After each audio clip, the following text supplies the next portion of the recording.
Welcome back, Introduction to Engineering Design students. Hope you're all doing well, and hopefully you were able to complete the dice. Now, moving forward, what we want to do is we want to be able to take any object that we see, any object that's dimensioned, and we want to be able to convert that into a 3D object. Once we've converted it into a 3D object, we want to be able to understand its basic elements and be able to create an orthographic sketch of it. That's our overall goal. So it doesn't matter if it's a complex object or a simple object. I want you to look at things in its most simplest form. So for this activity, I picked an object that some of you might think looks rather intimidating, but in reality, it's probably like an intermediate level object. And what we're going to do first is make it, and then we're going to talk about how we'd go about drawing this. So looking at this object, I always look for the simplest elements, and the base is, to me, the simplest. It's a rectangle. It's 80 by 100, and it is extruded out 15 units. So let's go ahead and start that. I'm going to create a sketch, and looking at it from my home view, and I did put the sketch there. Don't worry about how I did that. I'm going to click on the bottom plane, and I'm going to select the 2-point rectangle. And just like we did for the die, I'm going to select a center rectangle. Just because I want to build this off the center, because I think it'll look a little bit better. I'm going to click there, draw that out, and then I'm going to dimension it. So click on dimension, click on the top line, drop that down, type in 80, enter, and then with the dimension tool still active, click on the side, move out a little bit, click down, and then type in 100, enter. So we have that base form, and then I'm going to finish the sketch, click on my home view, and extrude, and type in 12 units for that, and press OK. So we have the base formed. On the base, there are 2 circles. Looking at the circles, we have a dimension for the centers, that they are both 20 units apart, and there's no reference anywhere to the size of them, but I'm going to make an assumption that they wanted it to be the same as this circle up here. So we're going to go ahead and call those 20 units, and we're going to build it. Now, typically we don't want to run off of assumptions, but if it's lacking, listen to like what I recommend. Unless you're very confident in your abilities, which you might be, and then that's totally cool. So 20 by 20 are these circles, and then they're 20 units apart. So when you're dimensioning circles, remember you dimension them from the center. So I'm going to click at the center of a circle to the edge of the part, go out, type in 20 units, enter, and then the edge of the circle to the center of the part again, and type in 20 units. And looking at the sketch, I'm thinking, does that make sense? It does make sense, so I'm happy with that.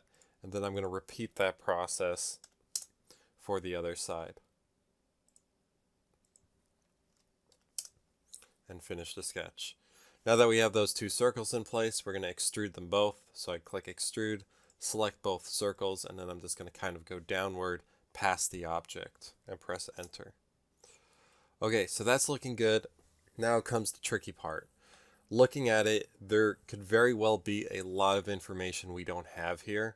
So what I'm going to do is I'm going to focus on this circle. I feel like if I focus on the circle, everything will kind of go together. I know this triangle kind of leads up to this circle. I know this circle is 60 units from the front to the back. Okay. And I know this also kind of goes up and it blends in with the circle. So this has to be some kind of tangent line kind of forming there. But it all rests with that circle. So the best place to build that would probably be on the back side here. This back side. So I'm going to start a sketch on that back side. And then up here somewhere is going to be our circle. So somewhere in the center, and we know it's on this line here because we center that rectangle to start, I'm going to just drop a circle. And then looking back at the sketch, what do we know about this circle? We know it has a diameter of 40 units. And we also know that from the bottom, and let me just kind of double check there, from the bottom to the top of this circle is 60 units, and then to the very top of that's 50, but it's 60 units out and it's 40. So looking back here, I'm just going to click my left view. I'm going to dimension from the bottom here to the center of the circle, click that, and type in 60 units, enter. And then I'm going to select the circle, click at that, and type in 40 units, enter. Okay, so that should look roughly, what we have. Now, it also has that blend. We have this line kind of going up at an angle and blending, but that circle here, that 40 circle, is the smaller circle inside. Then we got this larger circle on the outside that's actually 60 units, and that's the one it's blending to. So I'm just going to click on the left view again, select the circle, draw that out, type in 60, enter, and that is the circle we're focused on. If I press escape a few times, I could grab that dimension and move it out. Oftentimes you want to be very clear with where your dimensions are so that you don't cause confusion where you don't need confusion. So I'm going to draw a line now, so I select the line tool. I'm going to click at the edge of the part. I'm going to kind of just go up to where it makes it a tangent, and I'd say that is probably a good point. And I'm going to click there. And you might have seen this symbol here. This represents a tangent. I'm going to repeat it with the other side. I'm going to click on the edge, and I'm going to kind of go up adjacent to the circle, and I'm just going to kind of move my mouse over it until I see that tangent symbol. And then I'm going to click there. Okay, and we want that because that's how it's kind of blending in that sketch. Now you might think we have everything, but we actually just need to make sure we finish the bottom out. We never drew a line on the bottom, and we don't want to assume that there's a line there. So I'm going to click once, hover to the other side, and click again. Okay, so I think we have everything we need. I'm going to finish the sketch and then click on my home view. Yeah, and that's looking pretty nice, minus the sketch in the way. And then looking at the sketch, we want to extrude this out 12 units and then a hollow circle out a total of 60 units. So let's start with that base first. I'm going to extrude this and then the circle here, not the center, a total of 12 units. And yours might go the wrong way like mine did. If that's the case, to say negative 12 units, and it'll flip it around. And make sure it's in extrusion mode, not cut mode. Cut mode is when it's like in red, and we want to avoid that. Okay, and then that looks good. I'm going to press enter. And once I did that, my sketch went away, but I still need those two circles there. So I need to get them back. So I'm going to find my sketch. I'm going to open up my sketches. Here's sketch 3. That was the last sketch I worked on, so it has to be the one that I'm using right now. I'm going to click the little eyeball on it, and then I'm going to extrude out just this center circle. Click on that, and I'm going to go out a total of 60 units. And this is what I was talking about, is in red, which means it would cut if I press OK, and I don't want it to cut. So I'm going to select that. I'm going to go to join, and then I'm going to, it's at 60 units right now. I'm going to press OK. Okay, so it's looking pretty good. If you look, the bottoms kind of blend in with that circle. So we want to make sure we kind of push the tabs down a little bit so we get that nice blend there. We have a circle of 20 diameter, and this piece is 12 units. The opening, there's like a cut down the center. That's 6 units, and then the last one's 12. And then probably the hardest dimension to follow, since you're probably new at this, is from the center of this large circle up to the center of the small circle is a total of 50 units. Okay, so we just got to keep that in mind. And then I think we have all the information we need. Remember that this line is going to blend perfectly into this larger circle. So I can tell you right now that this larger circle has a diameter of 40 units, because that's the only way you could get it to blend perfectly like that. Okay, I think we have everything we need. We just need to start a sketch now on this object. The only issue is that if I try to create a sketch on a round surface, it's not going to let me. It's going to want to select one of these planes here, or something else. I can't click on a round object. So how do we make something that's at the center of an object? Well, we got to put a plane in the center. And luckily we do have a plane. We could use our YX plane here, and we could use that to create the object. But what if you didn't like make it centered like I did? What if that you didn't have the luxury of those planes? Well, we need to make a plane and sketch on that. So I'm going to go to Construct, Offset Plane. I'm going to click on that, and I'm going to click at the edge of this part here. So click once, and I'm going to then, it generated a plane, but it generated it at the edge of the part. I'm going to grab the arrow, and I'm going to move that to the center of the object. Now the entire length of this side is 100 units. So if I move it to -50 and then press OK, this plane is now in the center of the object. So now if we have that, I can start a sketch on it, create sketch, and I'm going to select that plane.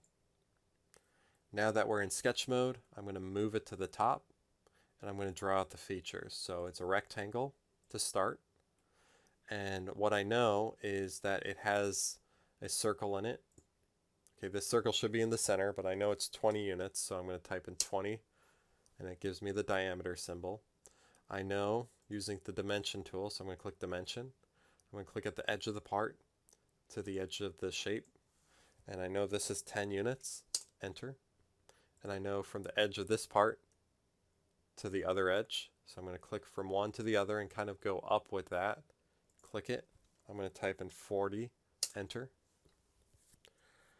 And the only other things we need is we need to dimension this from the center of this to the center of this large circle is 50. So I'm going to click dimension, and the center of this small circle.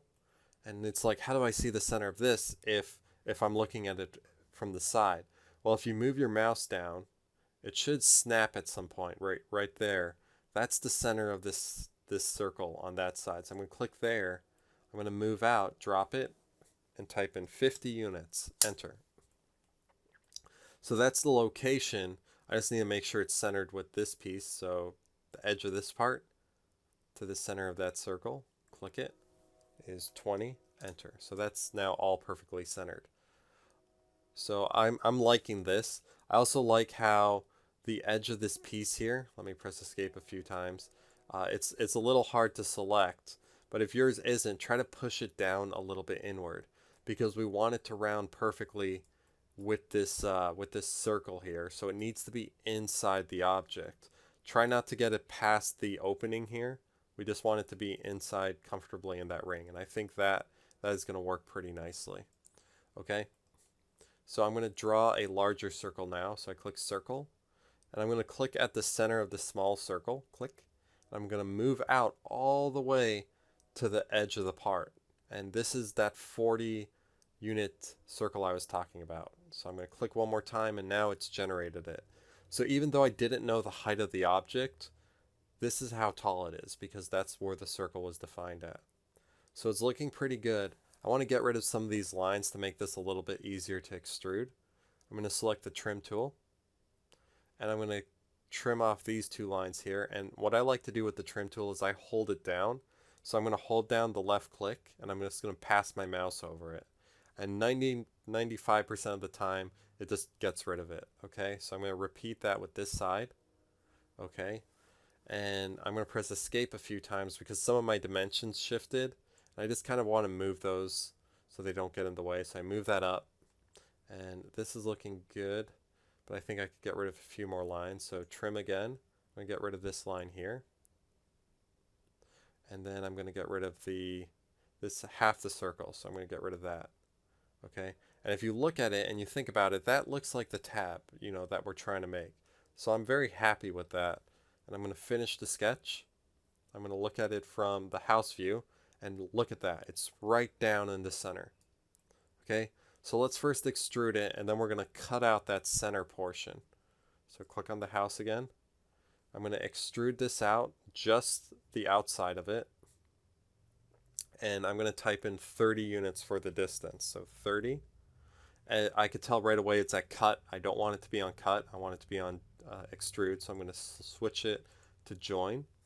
And it's also one-sided. I don't want it to be like lopsided. I want it to be at the center. So where the direction says one side, I want you to select that and switch it to symmetric. Okay, and it made it too much now because it went 30 on both sides.